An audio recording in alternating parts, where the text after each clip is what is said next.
शिवसेना भी। क्या कहते थे? चौकीदार चोर है।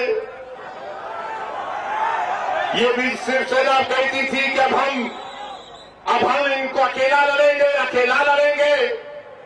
और जब इलेक्शन की बात आई तो जाकर मोदी का हाथ पकड़ लिए,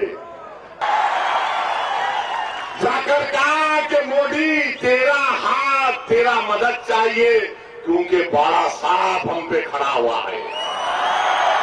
इसलिए बड़ा सांप का डर शिवसेना को मोदी के पास भिजा दिया। अब तो चमचागिरी करना छोड़ दो। अब तो बताओ कि महाराष्ट्र में बड़ा साहब ने इनकलाब लिख दिया है महाराष्ट्र की सियासत में। तुम कब तक मित्रों मोदी जी करते रहोगे? अरे तुम्हारे सामने बड़ा साहब एक मर्द मुजाहिद की तरह मोदी से मुकाबला कर रहा है। हर मीडिया के लोग मेरे पास आकर पूछते हैं, ए ओवैसी, तो ये मुस्लिम वोट कहां जाएगा?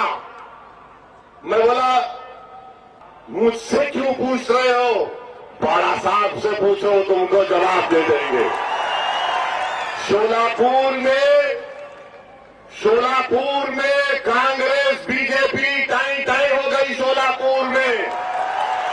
और इंशाअल्लाह ताला बारा साहब न सिर्फ शोलापुर बल्कि अकोला से भी जीतेंगे इंशाअल्लाह ताला। उसके बाद बोलते, ये शेड्यूल कास्ट वोट क्या होगा? बोला, क्या होगा? क्या मतलब?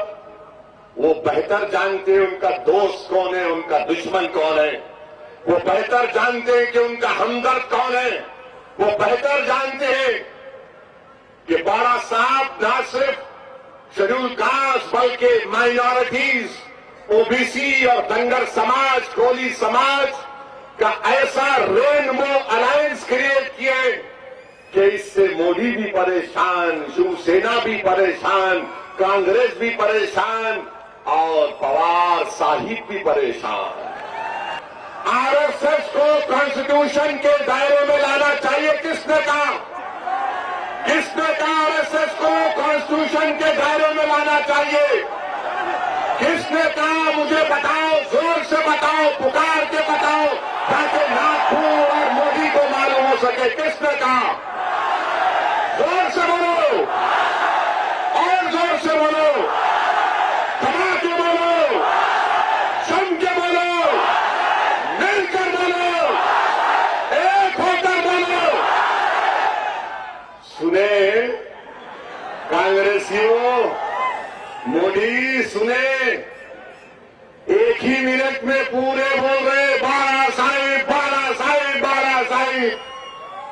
और लोग समझ रहे थे कि अच्छे दिन आएंगे और लोग मोदी। अब कोई नहीं बोल रहे। अच्छे दिन तो बहुजन वंचित आघाड़ी के आगे अल्हम्दुलिल्लाह। अब यहां से हमारे अच्छे दिन शुरू होंगे इंशाअल्लाह ताला। ये जो हमारा मिलाप है, ये सिर्फ असेंबली इलेक्शन तक, पार्लियामेंट इलेक्शन तक नहीं है, बल्कि इंशाअल्लाह ताला जितने भी इलेक्शन महाराष्ट्र में आएंगे, मैं बाड़ा साहब के पीछे खड़ा रहूंगा। जिस तरह शिवाजी के साथ सिद्दी इब्राहिम खड़ा था, बाड़ा साहब इसी तरह मैं आपके साथ खड़े रहूंगा इंशाअल्लाह ताला। अगर एक बाबा साहेब अम्बेडकर का खून हिंदुस्तान की पार्लियामेंट में चला जाएगा तो इनको डर है, खौफ है कि अम्बेडकर का जानशीन, बाबा साहिब का जानशीन अगर पार्लियामेंट में खड़ा हो गया तो हिंदुस्तान की पार्लियामेंट के दरो दीवार को भी अम्बेडकर की औलाद की आवाज को सुनना पड़ेगा, मानना पड़ेगा।